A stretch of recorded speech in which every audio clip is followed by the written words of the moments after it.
destinado a cada um de nós, que é falar acerca, meus amados, de o preço. Nós vamos falar hoje qual é o preço da unção, né? Como viver uma vida consagrada para Deus, porque nós dizemos, meus amados, que o preço da unção nada mais é do que uma vida consagrada a Deus. É um caminho de renúncias, é um caminho de obediência, é um caminho de dedicação ao Senhor, de reconhecimento de quem é o nosso Deus, nosso soberano Pai, e que você possa hoje, juntamente conosco, mergulhar e desfrutar destes ensinamentos tão preciosos da parte do Senhor. Meus amados, então aqui nós iniciaremos, né, este estudo tão precioso, meus amados, com algo que o Senhor Jesus ele deixou para nós, né? Quando nós falamos, né, qual é o preço da unção? Aqui nós vamos falar de vários heróis da fé que deixaram exemplos bíblicos para nós. Nós vamos falar de avivalistas da era pós-bíblica, que também são referências para nós, que deixaram um legado sobre esta terra. E eu quero aqui despertar algo no seu precioso coração, que está escrito na palavra, meus amados, de Mateus, no capítulo 6, né? O Senhor, ele disse para nós, né? E quando jejuares, e ele também disse, meus amados, e quando orares. Então isso nos refere uma ideia de que era desejo do coração do Pai, né? Que nós orássemos, que nós jejuássemos, porque em nenhum momento o Senhor Jesus, quando ele estava ali falando com os seus discípulos, ele não disse para eles, se um dia vocês jejuarem, se um dia vocês orarem, não. Ele disse, quando vocês orarem, quando vocês jejuarem, e aqui ele deu as orientações, as coordenadas para eles, né? Porque era desejo intenso do coração do Pai que os filhos tivessem uma vida de jejum, de oração, uma vida de dedicação ao Senhor. Então, meus amados, quando nós vamos ainda um pouco mais adiante, né? O que é para nós entendermos, né? Nós sabemos que o preço da unção nada mais é do que uma vida consagrada a Deus. Mas quando nós paramos e pensamos, mas o que é uma vida consagrada a Deus, meus amados? Uma vida consagrada a Deus é quando nós cumprimos o que está escrito exatamente neste versículo, meus amados, que é do maior mandamento que o Senhor nos deixou, né? Que está escrito em Mateus, no capítulo 6, no verso 33. O Senhor nos diz, busquem, pois, em primeiro lugar o reino de Deus e a sua justiça, e todas essas coisas lhes serão acrescentadas. E aí nós vamos para o maior mandamento que o Pai nos deixou, né? Mateus 22, do 36 ao 38. Quando ali os seus discípulos interrogaram o Senhor Jesus e disseram a ele, Mestre, qual é o maior mandamento da lei? Respondeu Jesus, ame o Senhor, o seu Deus, de todo o seu coração, de toda a sua alma, de todo o seu entendimento. Este é o primeiro e maior mandamento. Assim disse o Senhor, orientando mais uma vez os seus discípulos de que quando nós amássemos o Senhor acima de todas as coisas, de todo o nosso coração, de todo o nosso entendimento, meus amados, nós estaríamos cumprindo o maior mandamento. Então, quando nós nos dedicamos ao Senhor, quando nós buscamos Ele em primeiro lugar, nós estamos nada mais, nada menos do que declarando nas cortes celestiais de que nós amamos Deus acima de todas as coisas, que nós colocamos Ele como a prioridade das nossas vidas. Então, amar a Deus acima de todas as coisas, meus amados, é colocar Deus como prioridade. Primeiramente, eu faço tudo para Deus e tudo demais me será acrescentado. Assim diz a palavra do Senhor. Então, se você quer demonstrar o seu amor pelo Senhor, coloque Ele como a prioridade da sua vida, meus amados, e você vai ver o quanto o mover de Deus vai vir sobre a sua vida preciosa. É muito forte mesmo cumprir este mandamento do Senhor. É algo que Ele tem designado aos filhos e filhas também nos últimos tempos. Por isso nós estamos trazendo aqui um despertamento genuíno da parte do Senhor. Amém? Então, meus amados, quando nós dizemos que Ele é prioridade, significa que eu o amo de corpo, alma e espírito, né? Eu não posso dizer que o Senhor é prioridade na minha vida somente em alguns momentos. mas significa que eu o amo, né? Porque o amor, ele também tem os níveis, né? Do amor, os níveis da adoração. Então quer dizer que eu amo o Senhor de todo o meu ser, né? De corpo, alma e espírito. É algo muito maravilhoso mesmo, né? Da parte do Senhor. Então, quando eu digo que Ele é a prioridade da minha vida, eu já tenho que acordar pensando em Deus. Porque se Ele é a minha prioridade, a primeira coisa que eu faço quando eu acordo é já pensar em Deus, é já me dedicar a Ele, é já chamar a presença, nosso precioso amigo Espírito Santo, meus amados, convidá-lo a fazer parte do nosso dia, dê bom dia para Ele, ter a consciência de que Ele está conosco, de que Ele sempre está ao nosso lado ali esperando para que nós ali despertemos em nós este momento de intimidade e comunhão com Ele, porque Ele é o nosso melhor amigo. Ele é o nosso melhor amigo, né? Então é algo muito precioso mesmo da parte do Senhor. E aqui, a palavra do Senhor, ela também nos diz, meus amados, por que nós já acordamos ali, né? Cumprimentando o precioso amigo Espírito Santo, você pode dizer para ele, bom dia, precioso amigo Espírito Santo, bom dia, meu amor. Seja bem-vindo, venha fazer parte do meu dia, meu amado, eu te amo, você é o meu melhor amigo, você é tudo na minha vida. Se declare para Ele, meus amados, e você vai ver o quanto o seu dia vai ser extraordinário da parte do Senhor. A palavra do Senhor nos diz, meus amados, em Mateus, no capítulo 6, no verso 21, pois onde estiver o teu tesouro, aí também está o seu coração. Então, se nós falamos que o Senhor é a nossa prioridade, então verdadeiramente nosso coração está em Deus. Eu não posso dizer que Deus é a minha prioridade e ter no meu coração coisas mundanas e ter no meu coração distraído em coisas terrenas, né? A palavra do Senhor, ela nos diz para que os nossos corações, né, estejam a todo tempo dispostos a buscar coisas do alto. E não que nós devemos ficar aqui buscando coisas terrenas, coisas passageiras, meus amados. Então, se você diz que o Senhor é a sua prioridade, busque Ele de todo o seu coração, de todo o seu entendimento. Esteja dedicando tempo ao Senhor, em nome de Jesus. Amém. E aqui eu quero despertar algo tão precioso. Quando nós olhamos para o Senhor Jesus, que nós sabemos que Ele foi o nosso modelo, né? O Senhor Jesus, Ele veio na forma humana para Ele nos mostrar, meus amados, de como o homem deveria ser aqui na Terra. Esse foi um dos maiores objetivos que o Senhor Jesus nos fez, porque Ele foi o modelo, né? Então, se há alguém que nós devemos nos referenciar, né, de como nós devemos viver a nossa vida, é no Senhor Jesus, porque Ele foi o nosso modelo. Quando nós olhamos para Ele, Ele tinha 4 hábitos essenciais, que são essenciais para a vida de todo cristão.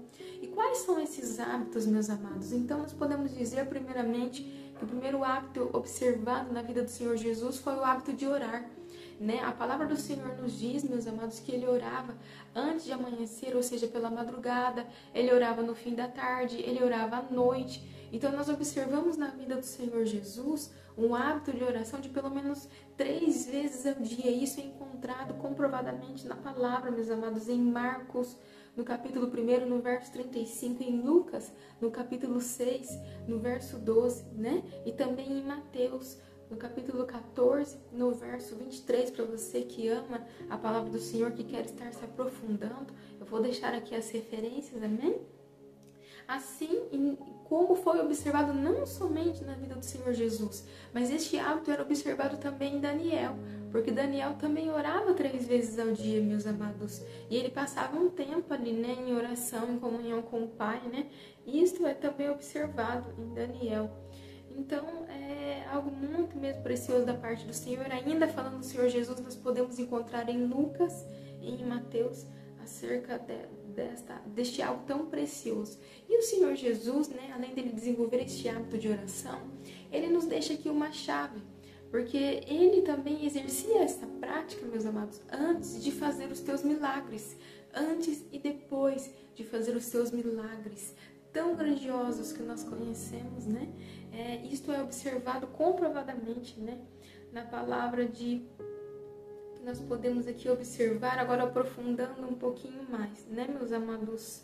Ele orava antes e depois das suas ministrações, como nós podemos observar em João, né, no capítulo 6, no verso 11. Então Jesus tomou os pães e deu graças e os repartiu entre o que estavam. Então nós vemos aqui que antes dele, né, fazer o milagre da multiplicação dos peixes, dos pães, ele olhou, ele deu graça, ou seja, ele fez um momento de comunhão com o Pai, né?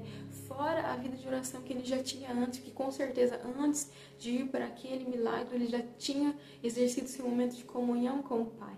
Então aqui na palavra do Senhor, ela nos diz, meus amados, posteriormente, né, nós observamos posteriormente a multiplicação dos peixes. Então o Senhor Jesus primeiro ele deu graças a Deus, né? Depois ele partiu os pães e fez a multiplicação. E posteriormente a este milagre, ainda em João no capítulo 6, mas mais à frente agora no verso 15, a palavra do Senhor nos diz, né? Sabendo Jesus que pretendiam proclamá-lo rei à força, retirou-se novamente sozinho para o monte. Ou seja, o que ele fez depois da multiplicação? Ele foi orar. É algo muito precioso mesmo da parte do Senhor. Então, quando nós olhamos para as Escrituras, né? Em Marcos, no capítulo 1, no verso 35, né? A palavra diz, de madrugada, quando ainda estava escuro, Jesus levantou-se e saiu de casa e foi para um lugar deserto, onde ficou orando. Ainda outro exemplo, meus amados, em Lucas, no capítulo 5, no verso 16, mas Jesus retirava-se para lugares solitários e orava. Então, muitas das vezes, meus amados, ele estava ali sozinho, orando, né? É muito forte. Ainda em Lucas, no capítulo 6, no verso 12, diz, num daqueles dias, Jesus saiu para o monte, a fim de orar, e passou a noite orando a Deus. Aqui se refere até a uma vigília que o Senhor Jesus realizou, passou a noite orando a Deus. Então nós vemos que a oração, ela fazia parte da conduta, da vida diária do Senhor Jesus, que é um grande exemplo, uma grande referência para nós, meus amados. Assim também quando nós observamos, né, antes de fazer ali a ressurreição de Lázaro, o Senhor Jesus, a palavra nos diz, meus amados, em João, no capítulo 11, no verso 39, né, que então tiraram a pedra, né, que o Senhor Jesus ele pede ali para que eles tirem a pedra. Jesus olhou para cima e disse, Pai, eu te agradeço porque me ouvistes. Então aqui, antes mesmo de tirar a pedra, o Senhor Jesus ele fez este ato, meus amados.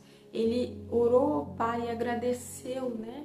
Porque ele já cria que o Senhor já tinha feito aquela ressurreição. Ele já sabia que no espiritual já havia acontecido. Por isso ele estava já agradecendo por algo que ele já sabia que já havia sido concedido pelo Pai. Mais à frente ele diz, eu sabia que sempre me ouves, mas disse isto por causa do povo que está aqui, para que creia que tu me enviastes. Depois de dizer isso, Jesus bradou em alta voz, Lázaro, venha para fora. O morto saiu com as mãos e os pés envolvidos em faixas de linho e o rosto envolto num pano. Disse-lhe Jesus, tirem as faixas dele e deixem-o ir. Então, meus amados, aqui, né, nós observamos que o Senhor Jesus, né, ele cumpriu também aquele mandamento, aquele princípio da palavra do Senhor que diz que quando nós orarmos ao Senhor, nós já devemos pedir algo crendo que já recebemos, né? É muito maravilhoso mesmo da parte do Senhor. Então aqui nós vemos que a oração, meus amados, na verdade ela tem algumas funções, né? Na vida de um homem, na vida de uma mulher de Deus. E uma delas, né, é fazer o abastecimento da unção, o abastecimento, né, da intimidade com o Pai. Então é uma chave preciosa mesmo no reino de Deus. A oração em línguas, né? Quando é que nós falamos agora de um outro tipo mais precioso da oração, né? Porque a gente sabe que tem vários tipos de orações, mas aqui eu quero mencionar a oração em línguas, né? A oração em línguas, meus amados, ela é um dom, né? Concedido pelo Espírito Santo, é uma das evidências, né? Das maiores evidências de quando uma pessoa é batizada no Espírito Santo, mas não é uma via de regra, né? E ela, na verdade, ela faz ali, né, todo esse extraordinário na vida de um homem e de uma mulher de Deus. Ela pode edificar uma vida de uma pessoa, esta prática, né, constante, diária, de orar em línguas, né? Ela vai trazer uma edificação, porque a palavra do Senhor nos diz, meus amados, em 1 Coríntios, no capítulo 14, no verso 4, o que fala em outra língua, a si mesmo se edifica, mas o que profetiza edifica a igreja. Então aqui, né, o apóstolo Paulo estava nos dizendo, né, sobre um crescimento espiritual que o hábito de orar em línguas, né, nos proporciona, né? Então é muito forte, muito importante mesmo. E outra função do hábito de orar em línguas, meus amados, é a ativação do dom da fé.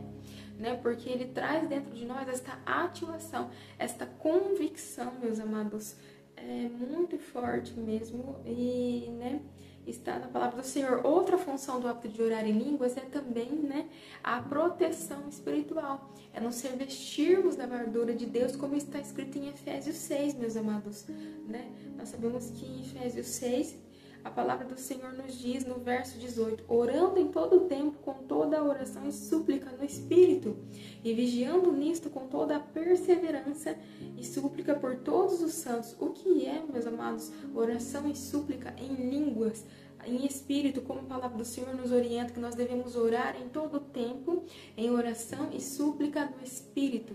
O que é orar no Espírito? É orar em línguas. É algo muito forte. Isso trará o quê? O revestimento da armadura espiritual sobre a sua vida, a proteção divina sobre a sua vida. Então nós podemos aqui observar pelo menos 3, né, consequências que o hábito de orar em línguas traz na vida de um filho e de uma filha do Senhor. Vai trazer a ativação do dom da fé, vai aumentar a sua fé, vai trazer uma proteção divina e o crescimento espiritual, ou seja, a sua edificação. Por isso o apóstolo Paulo, ele nos dizia, né, que ele era o maior, o mais edificado e protegido ali, porque ele em um momento ele disse, meus amados, em 1 Coríntios, no capítulo 14, no verso 18, ele diz: dou graças a Deus, porque falo em outras línguas, mais do que todos vós. Aqui ele estava agradecendo ao Senhor, porque ele sabia do que esta prática estava trazendo sobre a vida dele, porque ele estava tendo uma fé aumentada e, consequentemente, ele estava sendo mais edificado espiritualmente, ele estava tendo um maior crescimento espiritual do que todos os outros, né, ali, né, ao seu redor, da sua época, e também ele estava tendo uma proteção divina sobre a sua vida. Então, quando ele disse, dou graças a Deus porque eu sou o que mais ora em línguas, porque ele não estava falando sobre somente de falar em línguas, mas ele sabia a consequência que isso trazia sobre a vida dele, a fé, a proteção e a edificação. É muito maravilhoso mesmo da parte do Senhor. E quando nós olhamos também, meus amados, outra aqui, né, consequência que o hábito de orar em línguas traz sobre as nossas vidas, né, é a obediência e a submissão, né, espiritual diante da divindade de Deus, né? Nós passamos ali a sermos mais obedientes ao Senhor, nós passamos ali a estar nos dedicando mais ao Senhor, meus amados. Por quê? Porque em 2 Coríntios, no capítulo 10, no verso 5, o apóstolo Paulo nos instrui, né? Destruímos argumentos e toda pretensão que se levanta contra o conhecimento de Deus e levantamos cativo todo pensamento para torná-lo obediente a Cristo.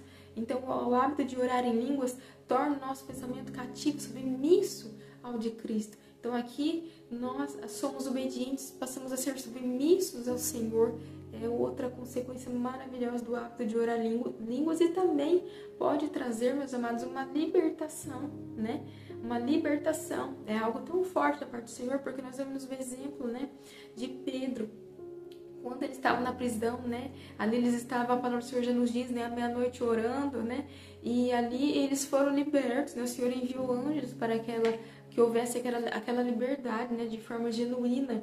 Então, é tão maravilhoso, meus amados, da parte do Senhor. E também traz sobre nós, como já foi mencionado, aquela recarga espiritual, né? É como se nos ali, né, recarregasse o nosso espírito mesmo, o hábito de orar em línguas. Em nome de Jesus, é tão maravilhoso, meus amados. E nós observamos aqui, né, o quanto é tão importante nós termos uma vida diária de oração com o Pai. Assim como o exemplo de Jonas, né?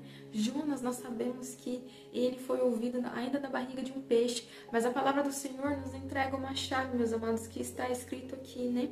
Em Jonas, no capítulo 2, no verso 7, né? Ele diz: quando a minha vida já se apagava, eu me lembrei de ti, Senhor, e a minha oração subiu a ti, ao teu santo templo. Jonas, né, no capítulo 2, no verso 7. Então, a palavra nos diz que ele fez ali, né, uma fervente oração, né, através da sua fervente oração. O que é uma fervente oração, meus amados? É um outro tipo de oração, é um clamor. Então, aqui Jonas, ele fez um clamor, né? Quando nós esperamos algo de imediato da parte do Senhor, nós devemos apresentar a Ele um clamor, rasgar o seu coração com todas as suas forças, com todos os seus entendimentos de corpo, alma, espírito, ali rendido, submisso ao Senhor. Ele responderá, meus amados, Ele atenderá às súplicas do teu coração, assim como Ele fez com Jonas, quando ele se derramou ali diante do Senhor, o Senhor ali atendeu o seu clamor e o livrou da morte, né? Então, meus amados, é tão forte o princípio da oração, né? E estar em concordância, em comunhão com os irmãos, que nós podemos observar algo, né? Nós sabemos que no dia de Pentecostes, a palavra nos diz que eles estavam reunidos no mesmo lugar. Ou seja, ali havia uma concordância de oração, de comunhão mútua, né? Entre os discípulos, entre os apóstolos, né? Do Senhor. Então foi algo muito forte, né? Porque a palavra do Senhor, ela nos diz, meus amados, em Mateus, no capítulo 18, no verso 19, também vos digo que se 2 de vós concordarem na terra, acerca de qualquer coisa que pedirem, ser-lhe-ás concedido por meu Pai que está no céu. Então ali havia uma concordância, meus amados. E nós observamos também os grandes avivamentos, né, da era pós-bíblica, que nós já sabemos, né? Quando nós mencionamos aqui o avivamento da Rua Azusa, nós mencionamos aqui tantos outros avivamentos, né, da Coreia, nós sabemos que existem outros avivamentos e havia ali uma concordância, né? Havia corações unidos, rendidos ao Senhor, dos líderes também, né? Foi algo tão precioso, meus amados, e realmente o Senhor se fez presente entre eles de uma forma extraordinária, porque quanto mais concordância nós temos no reino de Deus, mais a glória de Deus é manifesta. É algo tão importante, meus amados, a concordância é uma chave preciosa para quem quer, para quem deseja viver ali altos níveis de poder da glória de Deus, do avivamento do Senhor, né? Porque quanto mais nós desenvolvemos esta oração comunitária, né, corporativa, se assim podemos chamar, de comunhão com os irmãos, mais e mais graça o Senhor vai dar para nós também orarmos ali em línguas, né? E isso serve tanto para o comunitário quanto para uma vida, né, ali isolada de comunhão com o Pai, né? E é a maior riqueza espiritual que nós podemos ter, né, meus amados? Porque ali nós passamos, né, a ser um instrumento na mão de Deus e podemos mudar, né, circunstâncias e coisas, né, ao redor, né, de pessoas que estejam necessitadas ao nosso redor.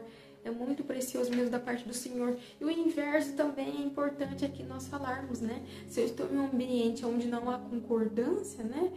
A palavra do Senhor nos faz uma grande alerta sobre ambientes onde há divisão, meus amados. Onde há a divisão de pensamentos, a divisão de corações, né? Que está escrito aqui em Lucas, no capítulo 11, né? No verso 17, que todo reino dividido contra si mesmo ficará deserto. E a casa dividida contra si mesmo cairá, né? Porque nós sabemos que não prospera, né? Não prospera um reino dividido, né? Onde há divisão, não tem ali o poder de Deus, meus amados, né? Por isso, na palavra anterior, nós falamos acerca da concordância.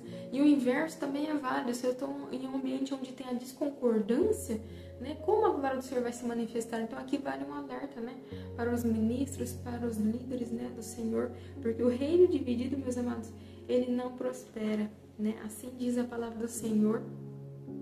Então, meus amados, nós sabemos que uma outra importância, né, de nós termos uma vida, né, um grande exemplo de nós termos uma vida diária de oração, o Senhor ele nos dá um exemplo muito precioso através de uma parábola, né, que ele conta em Lucas, no capítulo 18, ele fala acerca, né, ali de uma viúva, né, que tinha uma vida de oração, e ela ficava ali, né, pedindo, né, ao injusto juiz, né, que fizesse ali a justiça sobre a sua vida, meus amados, que atendesse a sua oração. E aquele justo juiz, em um determinado momento, ele diz, né, eu não tenho a fé que essa mulher tem, talvez eu não creio no mesmo Deus que ela serve, eu não sirvo a este Deus, mas de tanto ela ficar aqui me molestando, eu vou a ouvir para que de repente ela me deixe aqui em paz, né? Chegou um momento que esse injusto juiz, ele disse desta mesma forma, e aí o Senhor Jesus, ele nos diz, né, até se um injusto juiz, uma pessoa que não segue os meus caminhos, né, atende a uma oração realizada por uma mulher que fica ali numa constância, numa insistência diária, quem dirá o Pai que está no céu, né? Então é algo muito precioso, é algo muito forte, meus amados. Vocês têm noção do poder da oração? A palavra do Senhor nos diz, né, que A oração de um justo, ela pode muito em seus efeitos. Então, há poder na oração, meus amados. Eu quero aqui despertar este interesse por uma vida diária e constante de oração em sua vida. Em nome de Jesus. E então, é muito forte mesmo, né? Aqui o juiz, ele disse, meus amados, ainda que não tema Deus, né?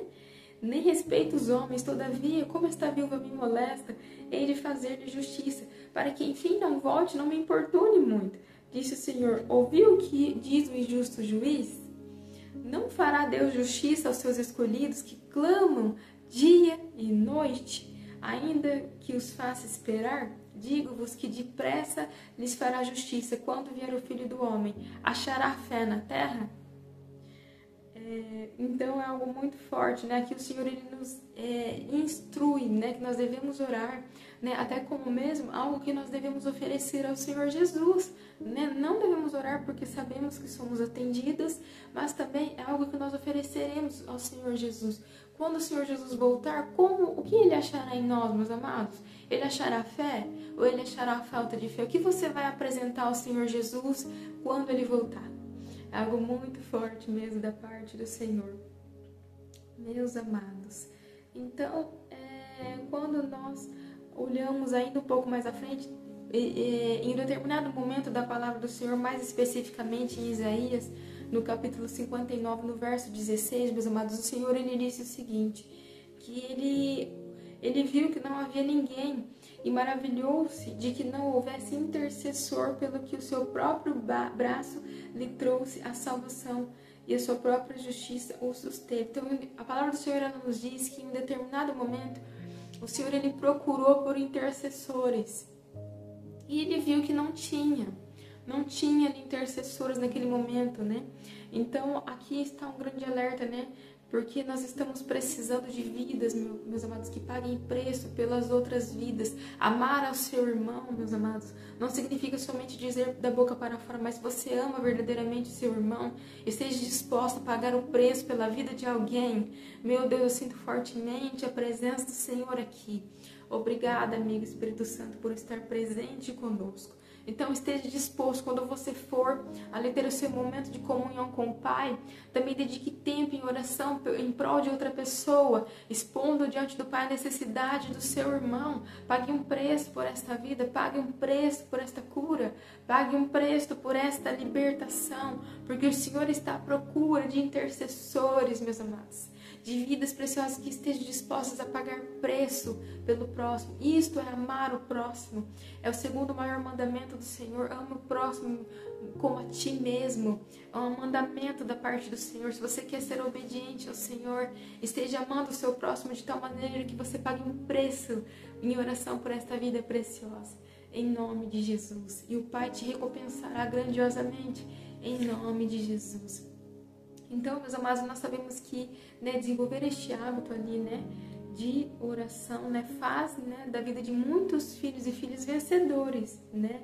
É muito maravilhoso, porque existe ali um posicionamento, né, um posicionamento que é feito por eles.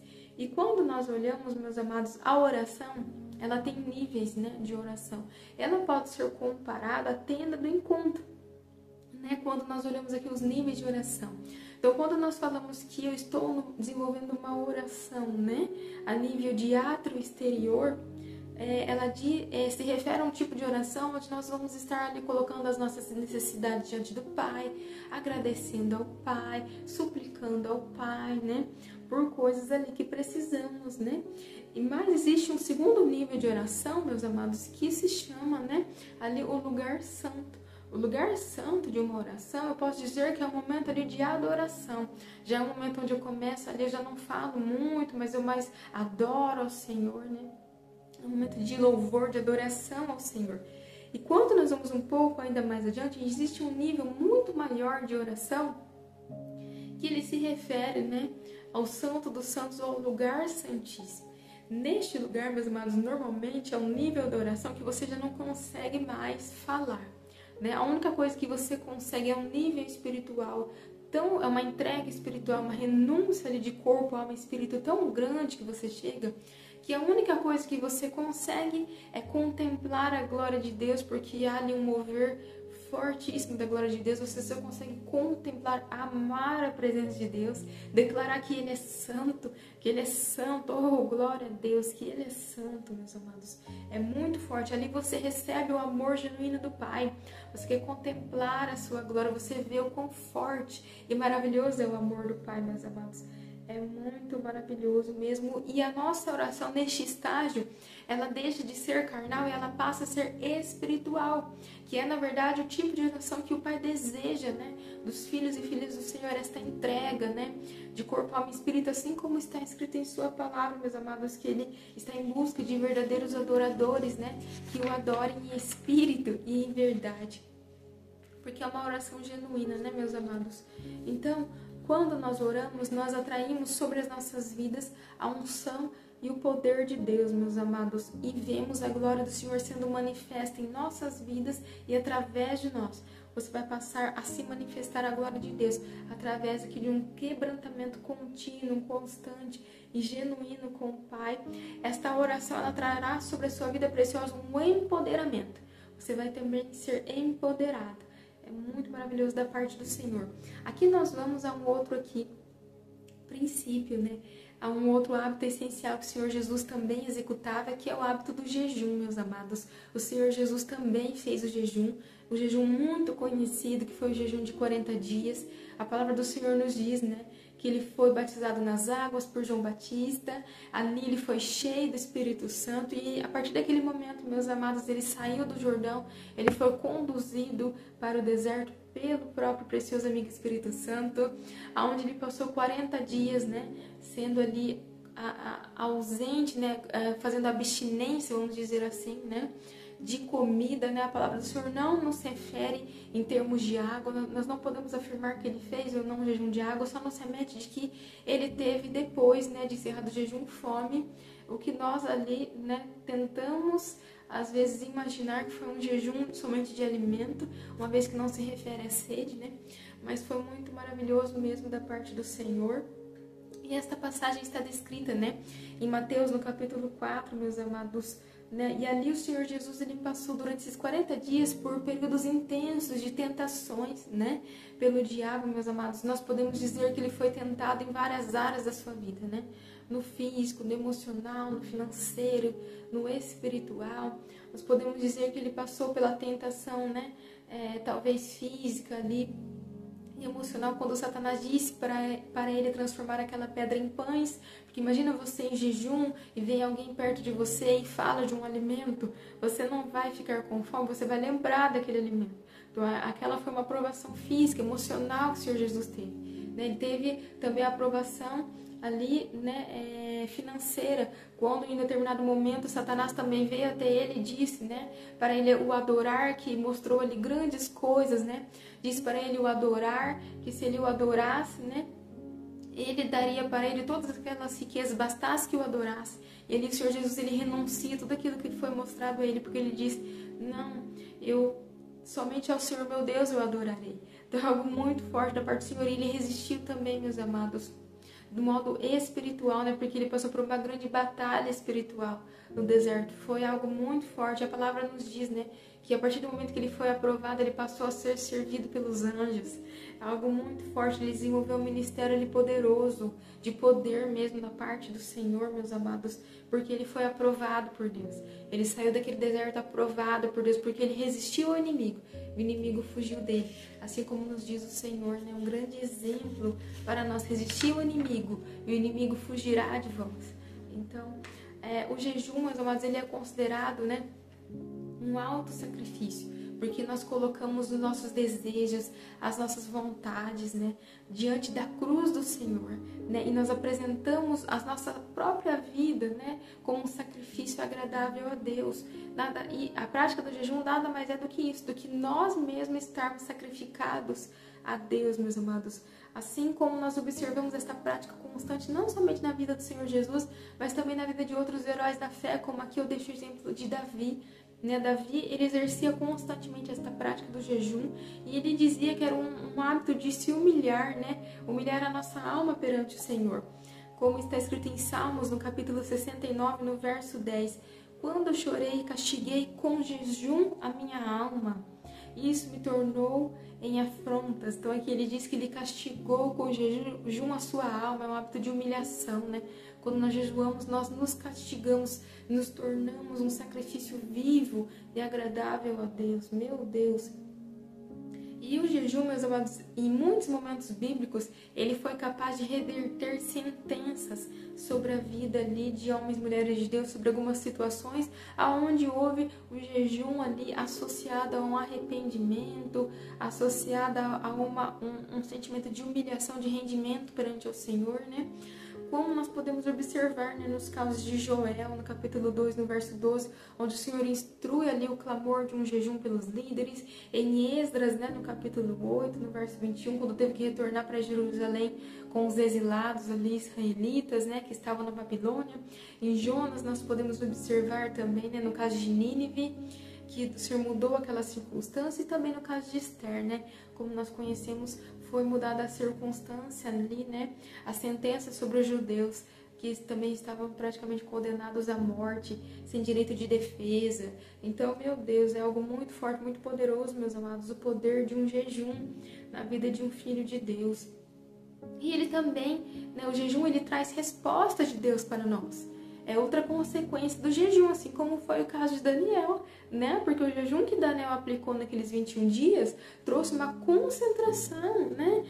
Forçou ali um mover espiritual nas cortes celestiais que trouxe de encontro a ele a resposta divina que ele precisava, né, meus amados? Como nós observamos, né, em Daniel, no capítulo 10, no verso 12. Não tenha medo, Daniel, desde o primeiro dia que você decidiu buscar entendimento e humilhar-se diante do seu Deus, suas palavras foram ouvidas e eu vim em resposta a elas. Então a palavra do Senhor nos diz que Daniel foi ouvido porque ele aplicou o seu coração, meus amados, em se render, em se humilhar perante o Senhor, em buscar a tua face. E aí as tuas palavras foram ouvidas e o Senhor veio em resposta a ele, a tudo aquilo que ele estava clamando e precisando diante do Senhor. É muito forte mesmo. E o jejum, então, nós podemos dizer aqui que ele traz 4 consequências principais na vida de um filho e de uma filha do Senhor, meus amados. Ele traz intimidade com o Pai, ele mortifica a nossa carne, ele traz uma comunhão com Deus, nós ficamos mais sensíveis também, meus amados, a ouvir a voz de Deus, e ele traz um grande crescimento espiritual. É algo muito forte mesmo da parte do Senhor, e aqui também eu quero fazer uma ressalva na vida de pessoas que às vezes estão debaixo de uma conduta, né, ainda de pecado, que não tem força espiritual para abandonar de repente um vício. O jejum também fortalece a prática de dizer não ao pecado, meus amados, porque ele mata a sua carne, ele mata os seus desejos e as tuas vontades. É muito forte mesmo. Então, meus amados, a prática do jejum, ela nos tira, né, de uma situação de domínio natural que nós temos de nós mesmos, e ela nos eleva ao governo sobrenatural do reino de Deus, né? Ela traz também, meus amados, um nível de revelação e de autoridade, de poder sobre as nossas vidas. Ela traz uma capacitação, um empoderamento aos ministros do Senhor. É muito forte, muito maravilhoso, meus amados, mesmo da parte do Senhor. Falando um pouquinho acerca do jejum, quais os tipos de jejum? Nós sabemos que existe o jejum parcial, nós sabemos que no jejum parcial, meus amados, é feito ali, né, durante um determinado período, um determinado tempo, que houver ali um comum acordo de você com o precioso amigo Espírito Santo, algo que ele coloque em seu coração, né, de se abster ali de um determinado alimento por um determinado tempo, mas normalmente no jejum parcial ainda há ingestão de líquidos, meus amados, independente se este jejum ele é de curto período de tempo ou de longo período de tempo, como os jejuns de 21 dias, 40 dias, né? E os de curto período de tempo pode ser de horas, 1 dia, 3 dias, né? Agora, quando nós observamos, né, é recomendável às vezes que quais os líquidos que nós podemos beber, meus amados, no jejum parcial: chá, café, água, né? Muita água para não causar ali uma desidratação, né? Se você sentir ali uma queda muito grande da glicemia, alguns avivalistas recomendam também um leite com um pouquinho de mel para aumentar ali um pouquinho o nível da glicemia, se você de repente está trabalhando, para que você não venha passar mal. Eles pedem para que evite um pouco de açúcar, né? Para não quebrar a acidose. Então, há muitos estudos referentes a isso, meus amados. E o jejum ele também pode ser total, como foi no caso do Senhor Jesus, como foi no caso de Moisés, né? No caso de Moisés, ele ficou 40 dias no deserto, né? Jejum total nós podemos observar também no caso de Esther, onde ela ficou os 3 dias ali de jejum total. O Senhor não comeu nem água, não bebeu nada. O jejum também de Nínive foi um jejum total. Nós temos vários exemplos, né, na palavra do Senhor que nos fala acerca do jejum total, meus amados. Mas humanamente falando, né, não é aconselhado para quem faça o jejum total, né, que é a abstenção total de alimentos líquidos que passe por mais de 3 dias, meus amados. Já se torna um pouco arriscado, amém? Então, se de repente você vai fazer um jejum um pouco mais excedente, faça de repente o jejum parcial de líquidos, pelo menos para que reponha, né, algumas vitaminas, algumas proteínas que são essenciais no seu corpo. Mas tudo faça debaixo de um comando direcionado do Senhor. E é sempre importante, quando nós somos apresentarmos um jejum ao Senhor, tem que ser um jejum com propósito, meus amados. Então esteja ali apresentando, antes de iniciar o jejum, o propósito para o Pai. Apresente ao Pai em oração qual é o propósito que você deseja alcançar com este jejum, além de uma busca mais intensa, né, e aprimorada ali da face do Senhor. É algo muito maravilhoso mesmo parte do Senhor, meus amados.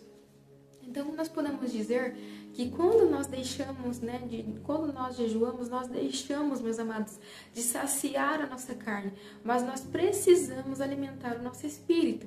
Então, durante um período de jejum, seja qual o tempo que você determinar com o Pai, qual tipo, total, parcial, esteja ali naquele período, meus amados, reservando este tempo também em oração, em busca da palavra do Senhor, leitura da palavra, em louvor, em adoração, em ouvir ali pregações que estejam edificando a sua fé, que estejam te alimentando espiritualmente. E isso vai trazer sobre a sua vida, meus amados, associado também, se puder associar o hábito de orar em línguas durante este período, né? Vai trazer sobre a sua vida um avanço, um crescimento espiritual muito grandioso. Você vai crescer muito espiritualmente. É muito forte na palavra do Senhor. Agora nós vamos para um outro hábito que o Senhor Jesus tinha, que é essencial para a vida de todo cristão, que é o hábito da leitura da palavra, falando aqui de leitura da palavra, meus amados. E nós observamos esta prática do Senhor Jesus em Lucas, no capítulo 4, no verso 16, que diz: Ele foi a Nazaré, onde havia sido criado, e no dia de sábado entrou na sinagoga, como era de costume, e levantou-se para ler. Então, a leitura da palavra era um hábito constante da vida do Senhor Jesus, né? Nós sabemos que mesmo sendo Deus, quando na forma humana, ele não se privou de fazer esta prática, porque ele veio para nos dar o exemplo, meus amados. E por que nós devemos, então, aqui estar nos dedicando na leitura da palavra? Eu tenho aqui pelo menos 4 razões para te oferecer, porque a palavra do Senhor, meus amados, ela é luz, né? Assim como diz a palavra, né? Ela ilumina o nosso caminho, né?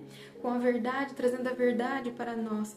Isso está escrito em Salmos, no capítulo 119, no verso 105. A tua palavra é lâmpada que ilumina os meus passos e luz que clareia o meu caminho. Ainda Davi, né, ele amava a palavra do Senhor. Ele disse ainda em um outro versículo, né, no Salmo 119, ele disse, né, meus amados, que guardei a tua palavra no meu coração,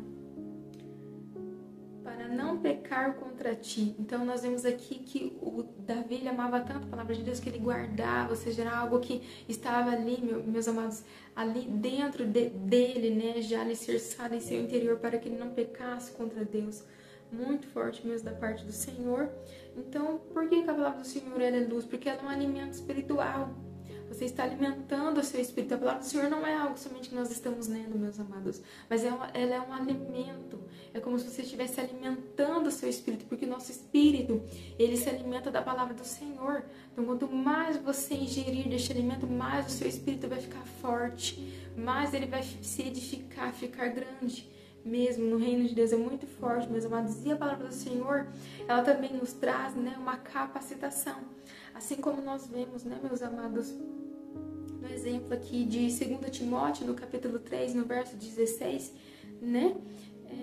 A Escritura é inspirada por Deus e útil para ensino, para a repreensão e para a correção e para a instrução na justiça, para que o homem de Deus seja apto e plenamente preparado para toda boa obra. Então aqui nós vemos que há uma instrução de que a palavra do Senhor, ela prepara o homem de Deus para toda boa obra, né?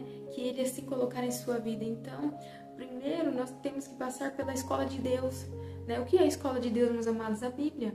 Nós temos que ser aprovados na escola de Deus. É muito forte mesmo, meus amados, da parte do Senhor. E a palavra do Senhor, ela também traz para as nossas vidas a reivindicação das promessas que o Senhor tem para nós. Ela nos traz a consciência dessas promessas para que nós possamos ali reivindicar e tomar posse, meus amados, porque elas já existem, elas já foram dadas para nós. Assim como está escrito, né, em Josué, né, no capítulo 1, no verso 8, falar as palavras deste livro de lei e meditar nelas de dia e de noite, e assim os filhos verão se cumprir em suas vidas o que nele está escrito. Então, aquele que medita na palavra do Senhor de dia e de noite, eles vão ver se cumprir na vida deles aquilo que está escrito. É algo muito forte da parte do Senhor, meus amados. E outro aqui, fundamento importante que a palavra do Senhor nos traz, meus amados, é uma resposta divina, né?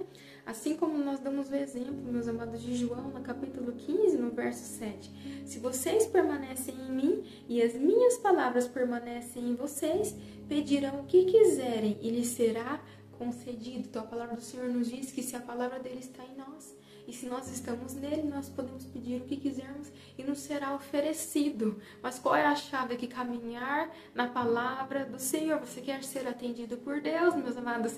Caminhe na palavra de Deus, de acordo com a palavra de Deus. É muito forte, mesmo isso trará uma resposta divina sobre algo que você tem necessitado diante da parte do Senhor. E um outro hábito, meus amados, que nós podemos observar na palavra do Senhor, que Jesus fazia, né, que serve de grande exemplo para nós, era o ensino, principalmente para os líderes, né, ministros do Senhor. Era uma prática do Senhor Jesus muito importante, onde trazia, né, o Senhor Jesus, ele tinha poder e ensinava com autoridade máxima, né? Nós podemos ver aqui em Marcos, no capítulo 10, no verso 1. Então Jesus saiu dali e foi para a região de Judeia e para o outro lado do Jordão. Novamente uma multidão veio a ele. E segundo o seu costume, ele ensinava. Então nós sabemos que o ensino era uma prática constante do Senhor Jesus. Ainda em Lucas, no capítulo 4, no verso 15, né? A palavra diz, ensinava nas sinagogas e todos o elogiavam. E também, meus amados, nós então observamos, né, na palavra de Lucas, no capítulo 7, no verso 24. Depois que os mensageiros de João foram embora, Jesus começou a falar à multidão a respeito de João. Então ele começou a falar, ou seja, ele começou a ensinar. Nós temos muitos exemplos bíblicos que remetem, né, esta ideia do ensino, da prática do ensino que o Senhor Jesus desenvolvia, né? Em Lucas, no capítulo 5 também, meus amados, diz, né? Então Jesus sentou-se e do barco ensinava ao povo. Era uma prática muito importante, muito preciosa, que ele deixa um grande exemplo para nós, né? E nós aqui, quando colocamos, meus amados, então, né, nós temos esses 4 hábitos essenciais, né, que foram ali nos ensinados da parte do Senhor Jesus. E nós observamos também outros hábitos, né, que ali os ungidos do Senhor, né, os ungidos, escolhidos de Deus, os filhos de Deus podem estar desenvolvendo, como por exemplo, né, o hábito, meus amados, de ser separado para Deus, né? É necessário uma conduta de separação, meus amados, porque a palavra do Senhor, ela nos diz o seguinte, ela nos diz, meus amados, em Ezequiel, no capítulo 44, no verso 23, que estes homens consagrados orientarão o meu povo a distinguir entre o santo e o profano e lhe ensinarão a discernir entre o que é puro e o que é impuro. Então aqui a palavra do Senhor está nos dizendo, meus amados, que não pode haver mistura, não pode haver uma união do santo com o profano. Então, aquele que se diz ser filho de Deus, ele deve ter como a sua conduta, uma conduta diária de vida de separação, de ser separado. Ele não pode se misturar com o profano. Então, isso exige dele, isso exige de um cristão, de um filho de Deus, uma separação. Ele tem que ser diferente mesmo. Talvez as pessoas estejam te julgando, mas você tem que ser diferente, porque você é filho de Deus. Você não pode sentar na roda dos escarnecedores. Você tem que sentar com os filhos de Deus. Você tem que caminhar com filhos de Deus. Você tem que ter práticas de um filho de Deus. É muito forte, meus amados. Você tem que ser separado para Deus, assim como foi Daniel. Daniel ali, né, durante o seu momento na Babilônia, né, ele estava ali. Vocês conseguem imaginar, meus amados, a quantidade de manjares que não tinha na mesa daquele rei que era oferecido? Vocês imaginam vocês morarem, né, em um palácio, né, em um reinado? Vocês conseguem imaginar o tipo da comida daquele rei, de Nabucodonosor? Vocês conseguem imaginar? Mas a palavra do Senhor nos diz que Daniel, ele se absteve, ele não aceitou comer os manjares do rei. Deviam ser muito apetitosos, mas ele sabia que não era permitido perante a lei que o Senhor tinha instituído aos judeus. E ele, sendo judeu, ele não deveria comer dos manjares do rei. Ou seja, o local que ele estava não influenciou as condutas de Daniel. Mas Daniel se manteve ali, né, separado para Deus, vivendo os teus princípios, vivendo os teus valores, mesmo em um contexto contraditório. Então, independente do ambiente que você esteja, meus amados, que você possa ser como Daniel e não se misturar, né, com as práticas mundanas. Você tem o poder de influenciar as práticas mundanas, não ser influenciado por elas. Daniel, ele fez uma proposta, né, para o chefe daqueles oficiais, né, de que eles pudessem, meus amados, não somente ele, né, mas a palavra do Senhor nos diz também Ananias, Misael e Azarias, né, que estavam com ele, né, na Babilônia. Eles fizeram esta proposta de que eles pudessem se alimentar durante 10 dias, meus amados, somente de vegetais e água. E lhes foi concedido este desejo. E a palavra do Senhor nos diz, meus amados, algo extraordinário da parte do Senhor. O Senhor disse que Deus deu sabedoria, inteligência para conhecerem todos os aspectos da cultura e da ciência, meus amados. Então foi algo muito forte mesmo da parte do Senhor. E a Daniel, além disso, ele sabia interpretar todo tipo de visões e sonhos. Então, nós podemos assim dizer que foi dado a Daniel o dom da ciência, o dom de interpretação de sonhos, foi dado a ele um nível de revelação, né, do oculto, do reino de Deus extraordinário mesmo, né? E o rei, né, meus amados, ele conversou com eles após esses 10 dias, e a palavra diz que ele não encontrou ninguém comparável a Daniel, Ananias, Misael e Azarias, porque eles eram 10 vezes mais sábios do que todos os magos e encantadores de todo o seu reino. Isso está escrito em Daniel, né, no capítulo 1, no verso 8, meus amados. Então, é algo muito forte mesmo da parte do Senhor, né? A separação do Senhor, né? Assim como nós observamos evidentemente na vida de Daniel. E também existe um outro princípio que eu posso fazer no reino de Deus, meus amados, para dizer que eu tenho uma vida consagrada a Ele. Quando, meus amados, em comum concordância na vida de um casal, eles podem se isentar de práticas sexuais, né? Mas a palavra do Senhor, ela nos diz em 1 Coríntios, no capítulo 7, no verso 5, não se recusem um ao outro, exceto por mútuo consentimento e durante certo tempo para se dedicarem em oração. Depois, unam-se de novo, para que Satanás não os tente, por não terem domínio próprio. Então, nós sabemos que quando há um comum acordo, nós podemos sim dizer que a isenção de práticas sexuais entre um cônjuge, um casal, né, com seu cônjuge, quando de comum acordo, ela é agradável aos olhos de Deus durante períodos de oração. É uma forma de você dizer que você é consagrada a Deus, mas sempre na comum concordância, meus amados, em nome de Jesus. Então, é importante também na vida consagrada a Deus, meus amados, passar tempo com Deus. Nós podemos observar, né, esta prática muito evidente na vida de Moisés. Por isso ele foi chamado amigo de Deus, né? Nós também observamos, né, que pelo fato de ser amigo de Deus, ele viu ali coisas que outros filhos não viram, ele contemplou a glória de Deus, né? Como está escrito em Êxodo, no capítulo 33. Então, meus amados, nós sabemos que assim como a Moisés, né, devido ali à vida de intimidade que ele tinha com o pai, ele passava tempo com o pai, a ele foi dada a revelação da glória de Deus, ele foi chamado amigo de Deus. Nós sabemos que um outro exemplo também de homem, de herói na fé que passava tempo com o Senhor era Davi, meus amados. E ele, né, foi conduzido ali do seu estágio de pastor para rei de Israel. E ele foi chamado um homem segundo o coração de Deus, meus amados, porque devido a passar tempo com Deus, ele cumpria a vontade do Senhor. E também, meus amados, Daniel foi chamado um homem, né, amigo de Deus. Então é algo muito precioso mesmo da parte do Senhor, porque a palavra do Senhor, ela nos diz, meus amados, né, em Jeremias, no capítulo 33, no verso 3, clame a mim e responderei, e lhe direi coisas grandes e insondáveis que você não conhece, né? Jeremias 33, no capítulo 3. Então, aquele que busca, clama ao Pai, desenvolve um relacionamento íntimo com o Senhor e passa a ter revelações dos segredos mais ocultos do reino de Deus, meus amados, assim como foi também com o apóstolo João, porque a palavra do Senhor nos diz que ele reclinava nos ombros do Senhor Jesus quando ele estava ensinando a palavra, e a ele foi revelado, né, o livro mais profético que nós temos nas Escrituras, que foi Apocalipse, meus amados, muito forte da parte do Senhor.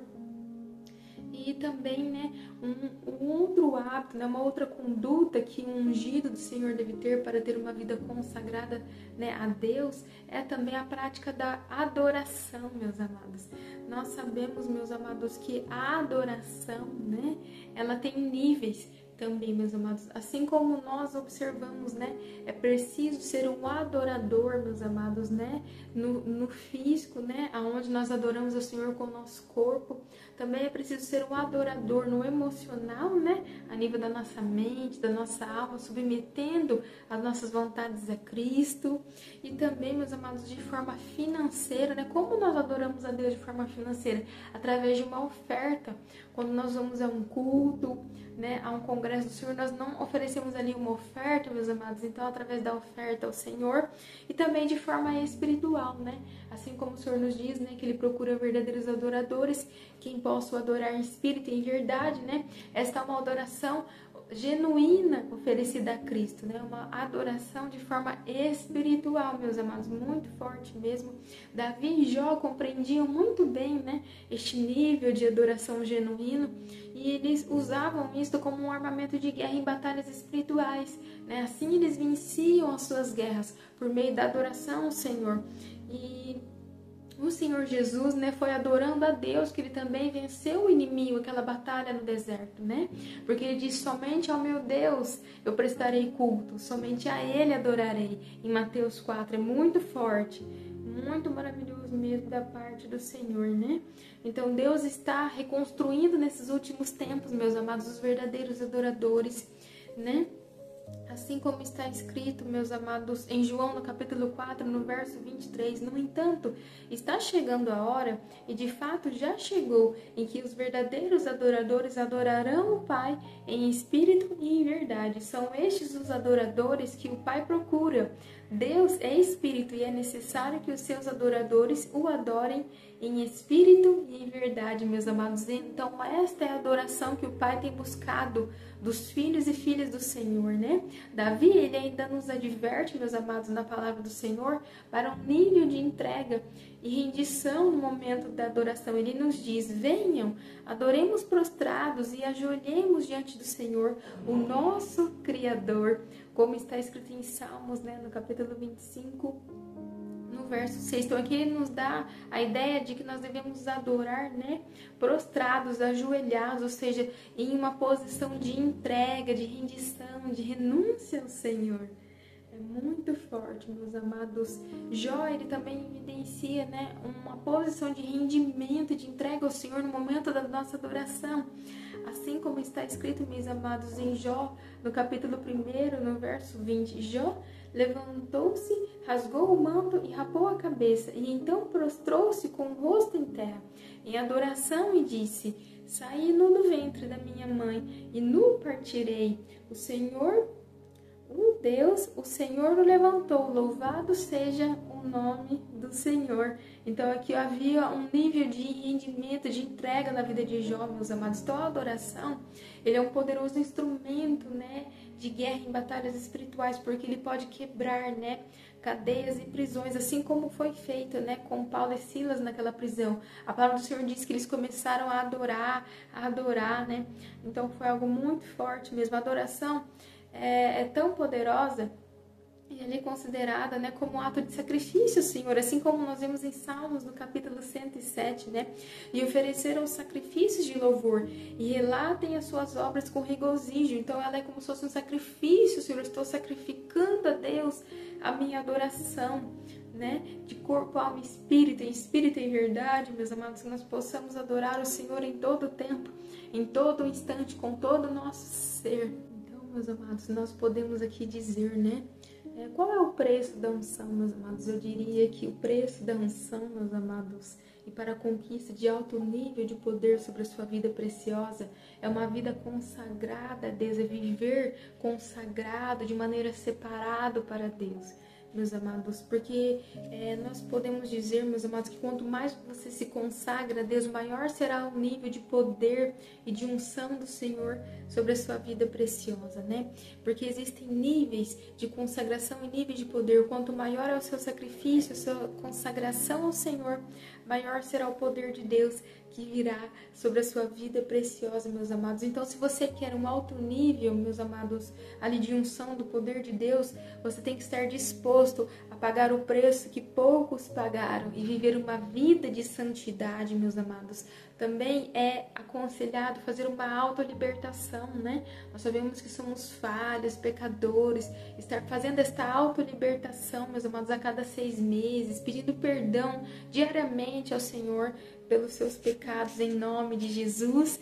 E o grande segredo, meus amados, que nós observamos, né, da unção, do poder de Deus, né? O preço pago por muitos heróis na fé, o preço pago também por grandes avivalistas, né? Da unção é através do jejum e da oração, como já foi comentado aqui, inúmeros benefícios, né? Desta prática constante, né, meus amados?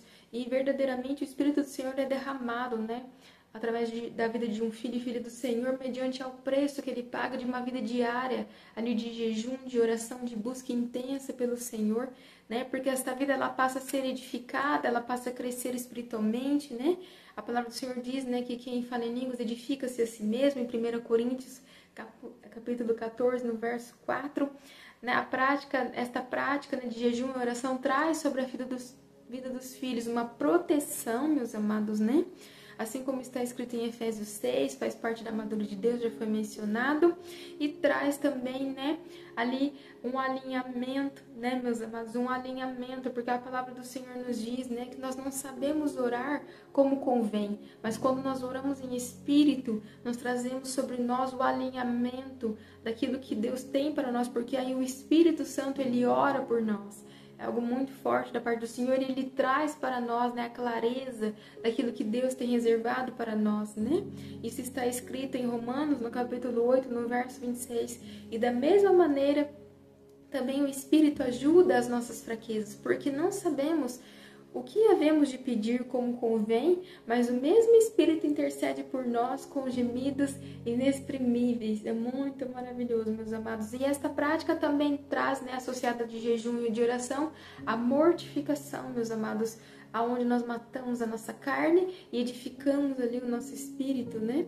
E nós passamos a viver, né, de maneira espiritual, né? É muito forte mesmo, meus amados. Então, quando nós pagamos, nós temos que entender, né, assim como o apóstolo Paulo nos diz em Romanos, no capítulo 8, no verso 36, por amor de ti, somos entregues à morte todos os dias, somos considerados como ovelhas destinadas ao matadouro, meus amados. Então é necessário, aqui nós vemos que quando o apóstolo Paulo nos faz, né, esta menção, ele diz que como ovelhas somos entregues à morte todo dia por amor a Cristo. Então aqui é um preço, paga uma renúncia, né, porque é necessário entender que nós pagamos um preço por andar, por caminhar com Jesus, por ouvir a voz de Deus, meus amados. Assim como está escrito em Lucas, no capítulo 9, no verso 23, Jesus dizia a todos: se alguém quiser acompanhar-me, negue-se a si mesmo, tome diariamente a sua cruz e me siga. Então aqui em nenhum momento o Senhor Jesus, ele isentou de nós este preço, muito ao contrário, ele nos alertou sobre a cruz, sobre que haveria algo que devêssemos ali carregar, algo que devêssemos pagar, meus amados. Nós sabemos que a salvação ela é gratuita a cada um de nós, mas para termos intimidade com o Senhor, para termos a unção do Senhor, para sermos usados pelo Senhor e viver uma vida íntima de comunhão, de relacionamento com o Pai, meus amados, há um preço. E este preço, meus amados, é muitas das vezes pago através de um caminho de renúncia, de obediência ao Senhor, em nome de Jesus. Então é necessário entender, meus amados, que os demônios, eles ficam muito desconfortáveis quando nós começamos a orar e a jejuar, quando nós desenvolvemos uma prática diária e constante em nossas vidas, né? Por que que eles ficam tão, assim, desconfortáveis? Porque quando um filho de Deus se levanta em jejum e oração, meus amados, é dado sobre a vida dele uma nova patente espiritual. Ele passa a se movimentar nas regiões celestiais, ganhando autoridade, subindo de nível espiritual. Ele força o céu a se mover em seu favor, tem maior autoridade sobre a vida dele, e isso incomoda, né, o império das trevas. Então, se você está desenvolvendo uma prática intensa de buscar ao Pai, não saia deste caminho. Se o inimigo está se levantando, é porque você está verdadeiramente no caminho certo, meus amados. Você está incomodando o império das trevas. Apenas continue firme com o Senhor e Ele vai bradar do alto céu sobre a sua vida preciosa, em nome de Jesus. Glória a Deus. Então, para jejuar, orar e obedecer ao Pai, né? Uma vida de jejum e de oração, né? E de obediência à palavra do Senhor, meus amados. Então, ela vai trazer, muitas das vezes, até mesmo uma unção apostólica sobre as nossas vidas, né? Porque foi isso, a chave que os discípulos ali estiveram dedicando ao Senhor também, né? Esperaram em Jerusalém, até que do alto eles fossem revestidos de poder. Mas eles não esperaram, né? Quando a palavra do Senhor nos diz que eles esperaram, não foi somente o fato de esperar. O que eles fizeram quando eles esperaram? Talvez eles estivessem orando, porque a palavra diz com oração e súplicas. Eles estavam ali se consagrando ao Senhor, eles estavam ali talvez jejuando. Então, o fato de esperarmos para que o poder do Senhor venha sobre as nossas vidas não nos remete que devemos esperar de qualquer jeito, mas nós devemos esperar buscando ali, nos consagrando ao Senhor e tendo uma vida, uma prática diária de jejum e de oração. É muito forte, meus amados. Então, será profético, algo apostólico sobre a sua vida e vai te capacitar, né, a manusear a espada de Deus, né? Quando esta unção vier sobre a sua vida, é algo muito forte mesmo da parte do Senhor. Então, a oração também, meus amados, ela é como se fosse uma cápsula, né, com todos os dons, com tudo aquilo que o Senhor tem reservado para nós, né? E o jejum, ele é como se fosse uma mola, né, propulsora que levanta as nossas orações acima dos limites desta terra. Então, a oração, ela nos dá acesso àquilo que o Pai tem reservado para nós. E o jejum, ele impulsiona, ele força os céus a trazer até nós aquilo que nós conseguimos observar através da oração. É muito forte, é algo muito precioso mesmo da parte do Senhor, meus amados. E quando nós aqui observamos, né, o Senhor Jesus, ele deu, meus amados, um comando específico aos seus discípulos, né? Ele disse, né, aos seus discípulos, um treinamento específico e referente, quando ele instruiu eles acerca do jejum, acerca da prática de oração. Ele disse: quando jejuardes, não vos mostreis contristados, como hipócritas, porque desfiguram o rosto para parecer aos homens que jejuam. Em verdade vos digo que receberão a sua recompensa. Tu, porém, quando jejuares, unge a cabeça e lava o rosto, para não pareceres aos homens que jejuas. Mas o Pai que está em secreto, teu Pai que vem em secreto, te recompensará. Está escrito em Mateus, no capítulo 6, no verso 16. Então aqui, meus amados, o Senhor ele dá uma instrução aos seus discípulos de que nós não devemos ter como... Então há uma maneira certa de jejuar. Vocês estão entendendo? Esta maneira certa, meus amados, né, de jejuar, ela é, meus amados, que nós não devemos mostrar, nós não devemos falar, né, que estamos jejuando como os hipócritas, os religiosos, porque eles fazem isso, saem falando que estão fazendo esta prática, mas nós devemos lavar nosso rosto, estar como se não tivesse acontecido nada, porque o jejum é um voto, é um propósito nosso com o Senhor, e basta que o Senhor saiba no secreto para que Ele te recompense. Isso o Senhor está nos dizendo. E assim também Ele orienta quanto à oração, porque Ele fala, quando orares, entra no seu quarto, fecha a tua porta, e o teu Pai que te vê em secreto, né, te recompensará. Então, a oração também não é algo que deve ficar sendo exposta, gritada, revelada, mas a oração mais poderosa, meus amados, é aquela que é feita no local de intimidade com o Senhor, é aquela que é feita no lugar secreto com o Pai. Esta é verdadeiramente a oração genuína que é ouvida pelo Pai, que trará um nível de poder e glória extraordinário sobre a sua vida preciosa. É muito forte mesmo, meus amados, da parte do Senhor. Nós sabemos que é um mandamento do Senhor, né? A oração, o jejum, em nome de Jesus. E outro princípio aqui, meus amados, também, né? Que o ungido do Senhor ele deve ter, né? É a obediência e a dependência, meus amados, né? A obediência ao Senhor, nós sabemos que ela traz a vitória, ela abre os céus a seu favor, mas a desobediência, ela traz muitos malefícios à vida de um homem, de uma mulher de Deus. E assim foi com Saul, meus amados. A palavra do Senhor nos diz que Saul, né, após desobedecer a Deus, né, o Espírito do Senhor se retirou dele, ele perdeu o seu reinado e ele passou a ser atormentado por espíritos malignos. Assim como está escrito em 1 Samuel, no capítulo 16, no verso 14. O Espírito do Senhor se retirou de Saul. O espírito maligno, vindo da parte do Senhor, o atormentava. Os funcionários de Saul lhe disseram, há um espírito maligno mandado por Deus te atormentando. Então a desobediência de Saul, meus amados, quando ele consultou aqueles espíritos imundos que ele não deveria, né? Aqueles falsos profetas, então ele desobedeceu ao Senhor. Então, quando ele desobedece ao Senhor, meus amados, ali nós vimos que a presença do Senhor se retirou daquele homem. Então, há uma consequência para a desobediência, né? Da parte do Senhor. Mas nós sabemos que é uma consequência da obediência. Assim como nós sabemos que o sucesso e a vitória dos israelitas estavam muitas das vezes, né? Associados à obediência deles, porque eles sempre foram um grande exemplo para nós, né? De obediência, rendição, submissão à palavra do Senhor, né? Isso fazia deles vitoriosos, né? E já o caminho de fracasso na vida de um homem, de uma mulher de Deus, está associado à sua desobediência, meus amados. É algo muito forte, isso está descrito na palavra do Senhor em Josué, no capítulo 23 e 24. Quando o Senhor assim os instrui, porque a desobediência, ela causa uma morte espiritual. O Senhor, ele se retira da vida de um filho, de uma filha que desobedece.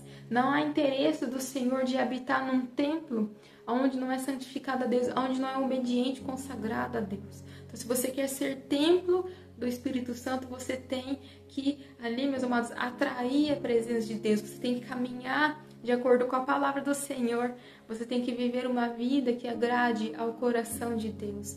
É muito forte, meus amados. E é verdadeiramente como se nós fôssemos ali, meus amados, crucificados com Cristo, né? Nós temos que obedecer ao Senhor. Isto foi algo muito forte na vida de Pedro e de João, né?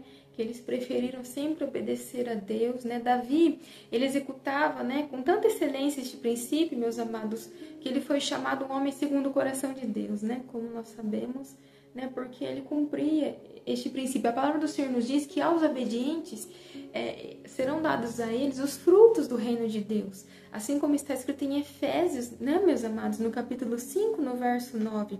Temos que procurar entender e fazer o que agrada ao Pai, pois o fruto da luz consiste em toda bondade, justiça, verdade, e aprendam a discernir o que é agradável ao Senhor. Então, aquele que discerne o que é agradável ao Senhor e pratica, a ele serão dados frutos do reino de Deus. É muito forte mesmo da parte do Senhor, duas chaves preciosas, né? Aprendermos a obedecer e a nos submeter, meus amados. Porque aquele que executa estes mandamentos, né, diz o Senhor, ele é o maior do reino de Deus. É muito forte, né? E o Senhor, ele se agrada tanto da obediência, meus amados, que ele diz, né? Em 1 Samuel, no capítulo 15, no verso 22, ele diz: acaso tem o Senhor tanto prazer em holocaustos e sacrifícios, quanto que tem que se obedeça a sua palavra? A obediência é melhor do que o sacrifício, e a submissão é melhor do que a gordura dos carneiros, meus amados. A gordura dos carneiros, ela é a parte mais rica, né? Ela é a parte ali mais valiosa dos carneiros, né? Então, o Senhor, ele usa essa comparação para dizer que para ele, meus amados, a obediência, a submissão à sua palavra é muito mais importante do que um ato de sacrifício. São duas chaves preciosas que movem o coração de Deus. Então, a palavra do Senhor nos diz, né, em Mateus 5, no capítulo 19, né? Todo aquele que praticar e ensinar estes mandamentos, eles serão chamados grandes no reino de Deus, muito forte. E aqui nós entraremos agora no princípio da santificação. Então, os ungidos do Senhor, eles devem ter uma vida santificada a Deus, meus amados, porque o caminho da unção é a santificação. Quando nós olhamos para as Escrituras, nós observamos nazireus, né? Alguns nazireus como Sansão, né? Como João Batista. Eles já nasceram, né? Ali santificados ao Senhor, né? Com aquela comunhão tão preciosa com o Pai. Mas nós não, meus amados. Nós, os gentios, nós temos que, os filhos de Deus, nós temos que alcançar a santificação em Cristo, né? A santificação em Cristo é quando eu sou tão parecido com Cristo que eu passo a ser santificado, eu passo a ser justificado pelo Senhor, eu passo a ser a imagem e semelhança de Cristo, né? E para isso, para que nós alcancemos este nível, esta graça com o Senhor, da nossa parte é necessário um voto com o Senhor, um voto de santidade, meus amados, para atingir a estatura de Cristo. É muito forte mesmo, isso era executado ali, né, pelos apóstolos também. E para que nós alcancemos esta graça do Senhor, é necessário sermos separados para Ele, né, como está escrito em Levíticos, no capítulo 20, 21, desenvolvendo um relacionamento contínuo e constante com o Pai, meus amados, né. Nós temos que ser sacerdotes no secreto, levar, né, oferecer ali sacrifícios ao Senhor pela nossa vida, pela vida das pessoas que estão precisando. E com isso, ao longo do tempo, né, nós seremos chamados santos de Deus, porque a palavra do Senhor nos diz, né, aquele que vos chamou, sede vós também santos em toda a vossa maneira de viver, como aquele que vos chamou, né, está escrito em 1 Pedro, no capítulo 1, no verso 15, meus amados, e também, né, fala a toda a congregação dos filhos de Israel e diz-lhes: santos sereis, porque eu, o Senhor vosso Deus, sou santo, né? Em Levítico, no capítulo 19, no verso 2, então é vontade, né, é desejo do coração do Senhor que nós sejamos como Ele, né? Santificados, separados, né? Então tem que haver, meus amados, uma separação, né? Entre ali, né, nós e o pecado, nós não podemos estar misturados ao pecado, né? Isso é ser santificado, separados do pecado, separados das iniquidades, separados das coisas mundanas, meus amados. E nós observamos nas Escrituras que todas as vezes, né, meus amados, que o Senhor, Ele ia manifestar a sua glória, Ele fazia uma convocação àquela comunidade israelita para que eles se santificassem ao Senhor antes. Então, esta é uma chave, um princípio cumprido, né? Antes de nós contemplarmos ali um determinado nível na glória de Deus, meus amados, nós devemos nos santificar ao Senhor, como está escrito em Josué, no capítulo 3, no verso 5, né? Josué ordenou ao povo: santifiquem-se, pois amanhã o Senhor fará maravilhas entre vós. Então, era necessário uma preparação para receber a glória de Deus. Qual era a preparação? A santificação, ela nos prepara para receber a glória de Deus, meus amados, porque a palavra do Senhor nos diz: sem santidade ninguém verá a Deus. Meu Deus, é muito forte mesmo da parte do Senhor. E também nós temos uma outra prática, meus amados, executada pelos ungidos, que é a renúncia, né? O Senhor, Ele quer saber até onde você está disposto a se renunciar para o Senhor. Até onde você está disposto a lhe entregar seu coração. Até onde você está disposto a pagar o preço para ter uma vida diária e constante de intimidade e relacionamento com o Pai. Né? Então, assim como o apóstolo Paulo disse um dia, né, que ele teve que perder tudo que para ele teve valor um dia, para que ele ganhasse a Cristo. Isso serviu como esterco, ou seja, serviu como ali um combustível para que ele pudesse ganhar a Cristo. É muito forte, meus amados, quando o apóstolo Paulo nos orienta acerca disso, né? Então, nós temos que perder tudo aquilo que para nós era momentaneamente, né, bom, mas era passageiro, né, para poder ganhar a Cristo, né, meus amados? Pois quem quiser salvar a sua vida, a perderá. E quem perder a sua vida por minha causa, este a salvará. Assim o Senhor nos diz, né, em Lucas, né, no capítulo 9, no verso 24. Então, Deus vai provar até onde você está disposto a lhe entregar seu coração e deixá-lo fazer tudo novo na sua vida, meus amados, morrendo para as suas vontades, para os seus desejos e até onde você está disposto a deixar, né, Cristo habitar e viver em ti. É algo muito forte, mesmo está escrito em Gálatas, né, no capítulo 2, no verso 20, acerca disso, meus amados. Então, nós observamos que é necessário, meus amados, uma renúncia, né, no reino de Deus. Nós não entramos no reino de Deus, né, fazendo a nossa vontade, mas é necessário uma renúncia. Renúncia é quando eu reconheço, né, que as minhas vontades se tornam pequenas e eu deixo prevalecer as de Cristo sobre mim. É muito forte, isso está escrito em Marcos, no capítulo 10, no verso 29. Aquele que, por causa de mim e do Evangelho, deixar casas, irmãos, mãe, pai, filhos ou terras, receberá muito mais ainda nesta vida, receberá 100 vezes mais. Aqui o Senhor, Ele nos diz acerca de uma recompensa posteriormente a uma renúncia que eu faço ao Senhor. Então entenda que tudo que eu faço, meus amados, no âmbito natural, existe uma recompensa no âmbito espiritual. Se eu estou deixando de fazer algo aqui que nem sempre estou me referindo à renúncia, meus amados, ela nem sempre se refere a um pecado. Por muitas das vezes nós renunciamos coisas lícitas, nós renunciamos coisas que não teria mal algum de estarmos executando, mas nós deixamos de fazer porque nós ali renunciamos a nossa vontade, o nosso eu, o nosso ego, os nossos desejos para nos submeter à vontade do Senhor. Mas em Marcos, no capítulo 10, o Senhor nos diz que tudo aquilo que renunciamos para Ele, haverá uma recompensa divina sobre as nossas vidas preciosas. É muito forte, meus amados. Assim como o Senhor fez um dia com Ezequias, né? Ele o deixou para ver, né, onde estava o seu coração, né? O que havia em seu coração. A palavra do Senhor nos diz em 2 Crônicas, né, no capítulo 32, no verso 30, Deus o deixou para prová-lo e para saber tudo o que havia em seu coração. Então, por muitas das vezes, pode ser que você esteja caminhando com Deus e que você ali em um determinado momento, você tenha uma impressão de que você está sozinho, porque naquele momento Deus não está falando com você, Deus não está usando nenhuma vida preciosa para falar com você, um homem, uma mulher de Deus, você está orando, não está tendo respostas naquele momento da parte do Senhor, mas a palavra do Senhor nos adverte de que muitas das vezes o Senhor faz isso para provar o nosso coração, para falar, para ver aonde está o nosso coração, se ele continuará firme caminhando no Senhor, ou se ele é um coração ali vulnerável que vai se desviar dos caminhos do Senhor. Aonde está o seu coração, meus amados? Muito forte da parte do Senhor. Assim como Jó, né? Passou por tantas coisas, tantas provações, mas ele em nenhum momento ele se desviou dos caminhos do Senhor.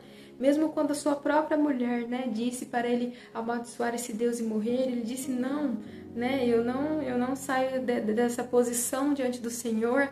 Eu não falo do meu Senhor, né? Ele disse, né, para sua mulher, né? Você fala como insensata. Aceitaremos o bem dado por Deus e não o mal? Né? Em tudo isso, Jó não pecou com seus lábios. Então, em nenhum momento ele blasfemou, em nenhum momento ele se queixou contra Deus. É muito precioso, meus amados, porque ele sabia o preço que ele estava pagando. Mas a recompensa de Jó foi preciosa. Então, meus amados, se nós queremos vivenciar experiências únicas com o Criador, né? A palavra do Senhor nos diz, né, em Jó 42, né, que depois de passar por tudo isso, além de ter tudo restituído, né, na vida de Jó, muito mais do que aquilo que ele havia perdido, ele passou a contemplar a glória de Deus, né? Porque a palavra nos diz que com o ouvir dos meus ouvidos ouvi, mas agora te veem os meus olhos. Então, aquele processo trouxe para Jó uma revelação profunda da glória de Deus. E é isso que o Pai está forjando em nós. Quando o Pai nos coloca em um deserto, em um momento de renúncia, é para forjar o nosso caráter, é para ver onde está o nosso coração e até onde estamos dispostos a pagar o preço para ter mais de Deus em nossas vidas. Muito forte, meus amados. E o apóstolo Paulo, ele teve também, a palavra do Senhor nos diz, meus amados, em Atos, no capítulo 20, no verso 22, 23, que ele teve que se separar de amigos, né, queridos que ele tinha devido ao ministério, né? Em Filipenses também ele nos ensina que ele teve que perder tudo que antes tinha valor para ganhar a Cristo. Então nós podemos dizer que esse também é um preço da unção, meus amados, principalmente para homens e mulheres de Deus que querem ser extremamente ali usados pelo Senhor, né? Vão ter que renunciar muitas das vezes ali à família, renunciar a amigos, renunciar às práticas que exerciam anteriormente de assumir ali o chamado ministerial e vão ter que principalmente, meus amados, renunciar ao tempo.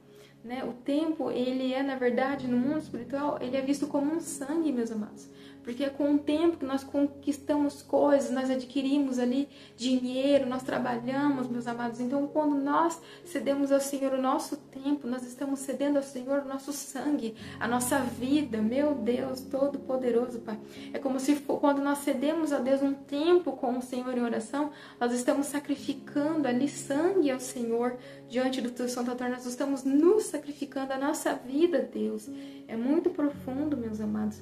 Então, Deus testará aonde está seu coração, meus amados, nas coisas do céu ou nas coisas da terra. Porque Ele te quer, meus amados, por inteiro. Deus não está em busca de filhos e filhas que estejam parcialmente ali ligados a Cristo, mas que estejam integralmente ligados, associados ao ministério de Cristo, meus amados, ao ministério do reino de Deus, meus amados. E nós devemos estar associados a Cristo simplesmente porque nós sabemos quem Ele é, simplesmente porque nós o amamos, independente das condições, né? Que a sua vida se encontra neste momento, porque nós amamos a Jesus, né? Para todo sempre, meus amados, é muito forte, né? Então o Senhor, Ele está em busca de filhos, meus amados, que estejam dispostos a se relacionar com Ele e expor as suas necessidades diante dEle, né? No lugar secreto. Ele está te esperando no lugar secreto, meus amados, para que Ele possa te revelar os mistérios mais ocultos do reino de Deus. Muito forte, né? E para isso, como nós já falamos, é necessário muitas renúncias, que envolvem, muitas das vezes, além de coisas, né, físicas, a nossa própria família, meus amados, pessoas que amamos, amigos, para estar diante de Deus, né? Então, é muito forte mesmo. E agora eu quero fazer uma pergunta para vocês, meus amados. Vocês estão preparados para pagar o preço, para trazer, né, este reavivamento que está prometido para nós, que é a nossa promessa para os últimos tempos? Vocês estão dispostos a pagar o preço para trazer liberdade aos cativos, para trazer curas? Então estejam também dispostos, meus amados, a pagar o preço através de uma vida de renúncia, de obediência, de submissão ao Senhor, ali, e com uma prática diária, constante de jejum, oração e busca intensa pela face do Senhor. Amém, meus amados? É muito forte mesmo a palavra do Senhor. E aí, quando nós olhamos, meus amados, quais são os resultados, né, de uma vida consagrada a Deus? Então, eu vou passar a ser santificado, como nós já comentamos aqui, vou passar a ser a imagem e semelhança de Cristo. E nós também podemos dizer, meus amados, qual é o resultado, né, de nós termos uma vida consagrada a Deus, né?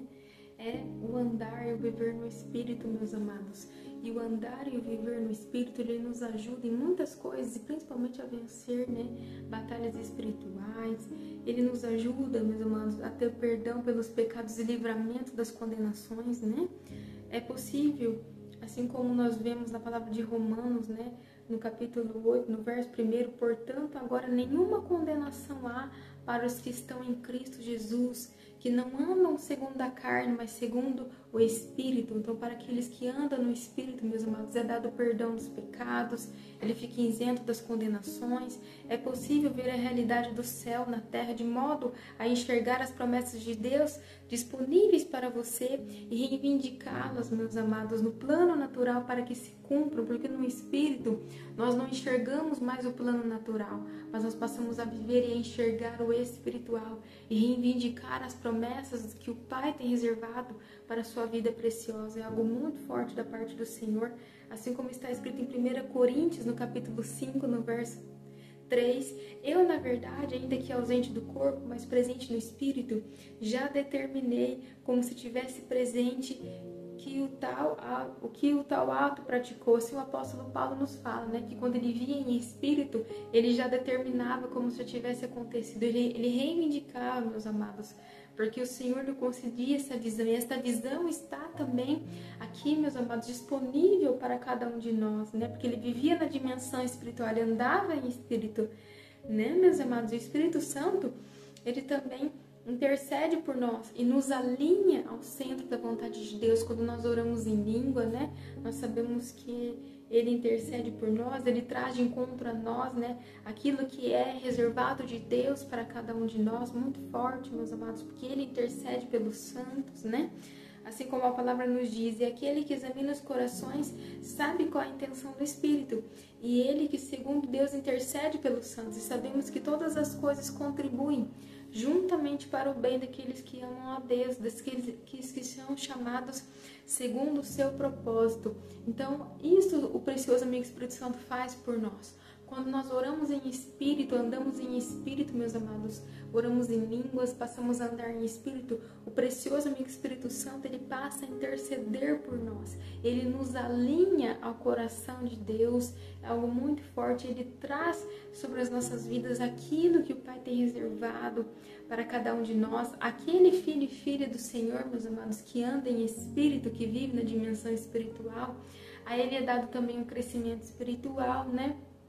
Assim como nós observamos, né, meus amados, em Colossenses, no capítulo 2, no verso 18, né, que nós somos unidos à cabeça, a partir do qual todo o corpo, sustentado e unido por seus ligamentos e juntas, efetua o crescimento dado por Deus. Então nós estamos unidos a Deus e Ele nos dá o crescimento espiritual quando oramos em línguas, quando andamos em espírito, meus amados. E nós sabemos também, né, que o Senhor, ele, assim como Paulo era um exemplo, né, meus amados, extraordinário de quem andava e vivia no Espírito, né, está escrito na tua palavra em Atos, no capítulo 20, no verso 22, agora compelido pelo Espírito estou indo para Jerusalém, sem saber o que me acontecerá ali, senão que em todas as cidades o Espírito Santo me avisa que prisões e sofrimentos me esperam. Então nós vemos aqui a dependência de Paulo, meus amados, que por muitas das vezes ele era ali, né, impulsionado, né, a ir a tal lugar pelo próprio precioso amigo Espírito Santo, mas ele dizia que ele nem sabia o que ia acontecer, porque o próprio Senhor estaria ali o avisando, né, de tudo aquilo que ele ia passar, tudo aquilo que ia acontecer, porque ele andava no Espírito. Ele apenas confiava no Senhor. Alguém que anda no Espírito, meus amados, não segue as tuas vontades, apenas caminha de acordo com a vontade do Pai, do Eterno, sobre a sua vida preciosa, né? Então, andar no Espírito, meus amados, é ter acesso por meio do Espírito Santo às verdades ocultas que ainda não conhecemos. Nós passamos a reivindicá-las sobre as nossas vidas, né?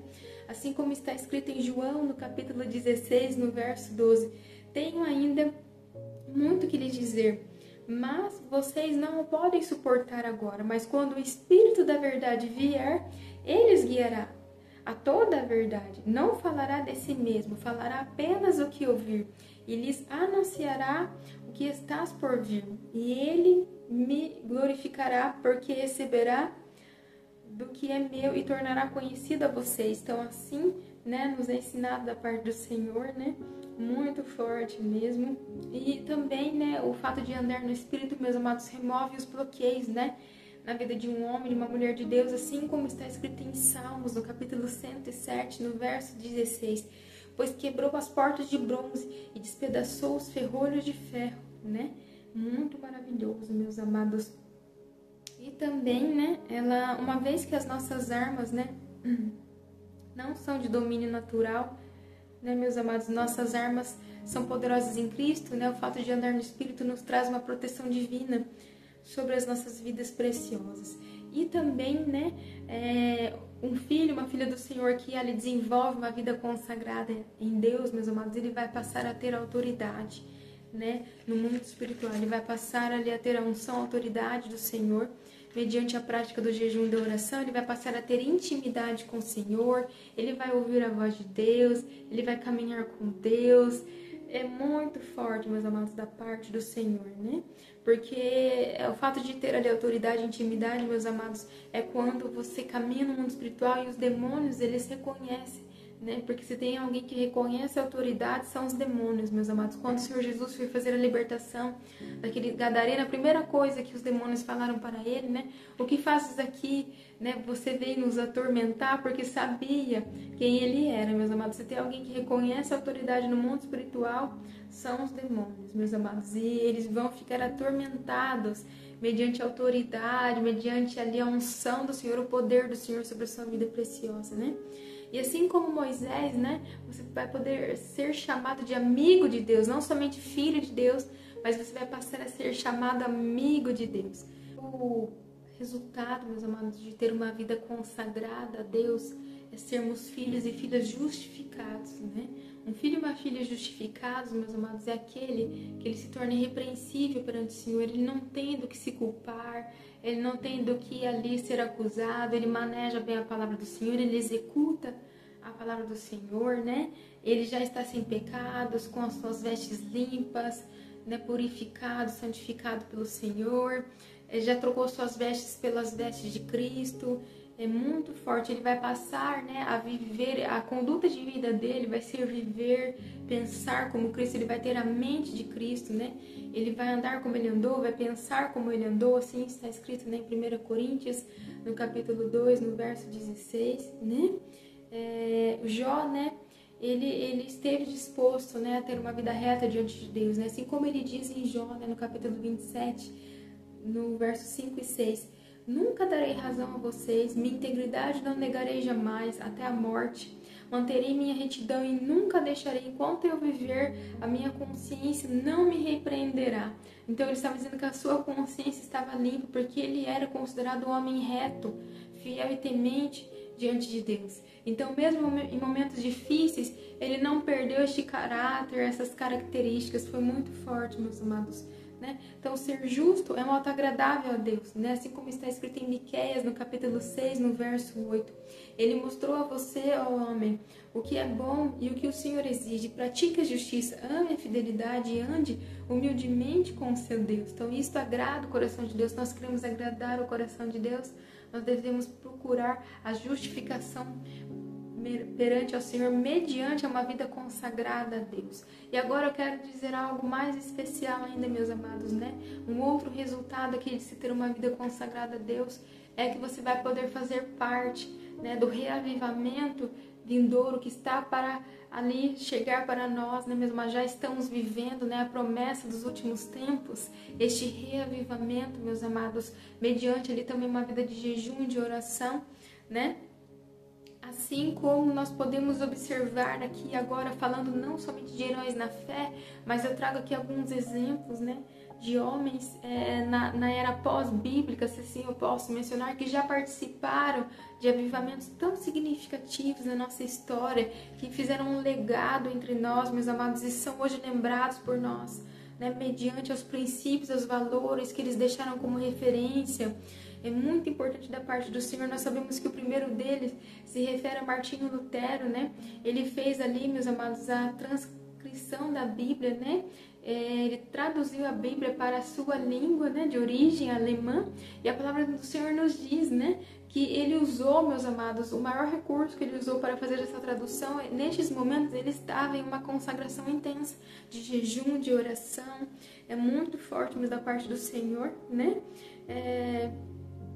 E também nós temos aqui, meus amados, o exemplo, né, de Charles Finney, né, um grande avivalista, e ele disse, né, que o seu chamado, o seu ministério se deve se deu à prática constante do jejum e da oração, meus amados, porque assim as suas energias, né, espirituais eram constantemente recarregadas. Foi um homem tremendamente usado pelo Senhor também. Nós sabemos, né, assim, Jonathan Edward, né, e também John Wesley, né, eles atribuem as suas pregações, meus amados, à prática constante do jejum e da oração, né? Eles diziam acerca desta importância, particularmente, né? John Wesley, ele jejuava toda quarta e sexta-feira, era algo particular da sua vida com Deus, muito forte. Nós temos aqui um outro exemplo, né? E ainda John Wesley, meus amados, então ele diz que o poder e os frutos do seu ministério, ele atribuiu, né, na verdade, este poder e os frutos do seu ministério, a disciplina do jejum diante do Senhor, né? E também Charles Spurgeon, né? Nós sabemos que ele tinha uma prática constante ali de jejum com o Pai, era muito forte. E aqui eu quero também deixar, meus amados, algo precioso da parte do Senhor, que nós vemos que a prática, nós observamos tanto nos heróis da fé bíblicos, quanto nos heróis, né, que vieram pós-bíblicos, como esses grandes avivalistas que estamos aqui mencionando, né, eles atribuem, né, o segredo do ministério deles atribuído, né, da unção, do poder de Deus que veio sobre a vida deles, que foi atribuído, eles revelam como a chave, como o segredo a uma prática diária de jejum e oração, porque trouxe sobre eles, meus amados, um crescimento, um fortalecimento espiritual, trouxe a capacitação que eles precisavam para executar o chamado, trouxe o empoderamento, meus amados. Assim como nós observamos também um grande exemplo para nós, é um homem que já descansa no Senhor, mas que eu amo a vida deste homem de Deus. Ele deixou um legado muito importante. Eu sinto a presença do Senhor aqui somente de mencioná-lo. Ele me inspirou grandiosamente. Quando eu li o livro deste homem de Deus, eu fui tomada pela glória de Deus, eu fui despertada a buscar a face do Senhor. E este homem é uma grande referência para mim, que é o David Robertson, mediante a sua humildade, mediante os princípios que ele praticava do Senhor. E ele disse em um determinado momento, meus amados, que ele parou de trabalhar, ele ficou ali em uma consagração contínua com o Pai, onde ele passou a desenvolver diariamente, né? Ele renunciou ao seu trabalho ao Senhor e ele passou a desenvolver, né, uma busca diária pelo Senhor e uma rotina de 8 horas de oração e jejum. Todos os dias, por 8 horas, ele orava, ele jejuava, e ele disse que em 3 meses, meus amados, o seu ministério foi ali impulsionado, ele passou a ser tremendamente usado pelo Senhor em curas. Ele foi um grande homem de Deus. Ele também nos revela esta chave preciosa do jejum e da oração, e ele tem um livro maravilhoso que se chama Andar no Espírito, Andar no Poder. Se vocês puderem, estejam lendo este livro, estejam ali buscando, que vai ser algo que vai trazer uma transformação de história de vida tremenda sobre a sua vida, preciosa, que este homem de Deus viveu com o Senhor. Nós temos aqui outros exemplos, meus amados, acerca, quando falamos do Benny Hinn, quando usamos aqui, né, a Kathryn Kuhlman, que são grandes referências para nós. Kathryn Kuhlman também descansa no Senhor, mas foi uma mulher tremendamente usada pelo Senhor, que deixou um grande legado. Ela tinha uma vida diária de oração, de busca intensa pelo Pai, de comunhão, uma grande mulher de Deus, de vida de oração, meus amados, que para sermos, né, tremendamente usados por Deus, desenvolvermos ali um alto nível de unção, de poder do Senhor sobre as nossas vidas, de maneira a nos empoderar, de maneira a nos preparar para toda boa obra que o Senhor assim nos confiar, meus amados, né? É necessário uma prática constante de jejum e de oração. Estes, sem dúvida, são os maiores segredos, né, dos homens e mulheres de Deus que já passaram por este caminho, né? Então, não é só algo que eu faço de vez em quando, mas é algo que deve ser constante, persistente na minha vida. E o Pai vai bradar dos altos céus. Nós sabemos, meus amados, que Benny Hinn, né, ele já deu ali seu testemunho, né? Tem um momento da sua ministração que ele até diz, meus amados, acerca, falando aqui do preço da unção, né? Que se ele soubesse o preço da unção, do chamado ministerial, talvez, se ele soubesse tudo aquilo que ele fosse passar, tudo aquilo que ele já pagou pela unção, tudo aquilo que ele já renunciou, meus amados, talvez ele não tivesse aceitado um dia. Mas nós sabemos, meus amados, que tudo no reino de Deus nos é recompensado, tudo vale a pena, meus amados, quando nós falamos acerca do Senhor Jesus, quando nós pensamos acerca de tudo aquilo que Ele já fez por nós.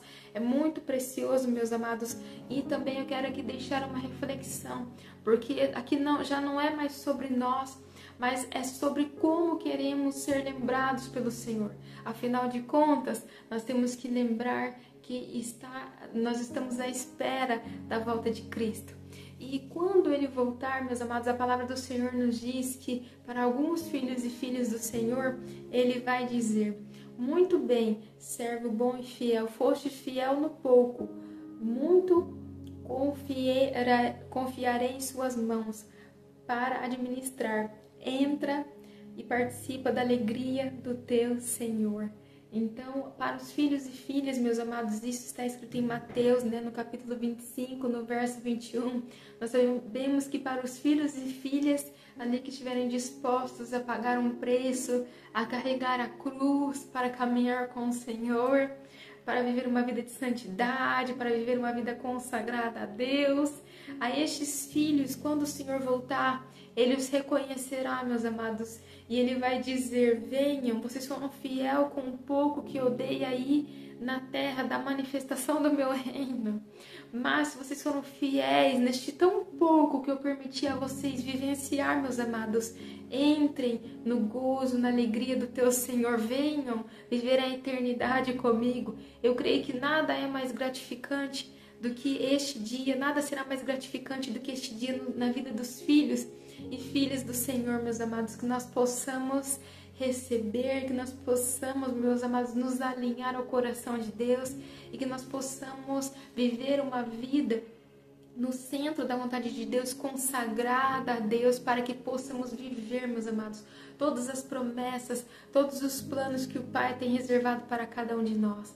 Que você possa desfrutar das maravilhas e das grandezas do reino de Deus que existe hoje disponível para cada um de nós, ter uma vida diária de jejum, de oração, de buscar a face do Senhor, de leitura da palavra, que você possa desfrutar dessas grandezas e maravilhas ocultas do reino de Deus. Que Deus abençoe sua vida poderosamente. Shalom, shalom.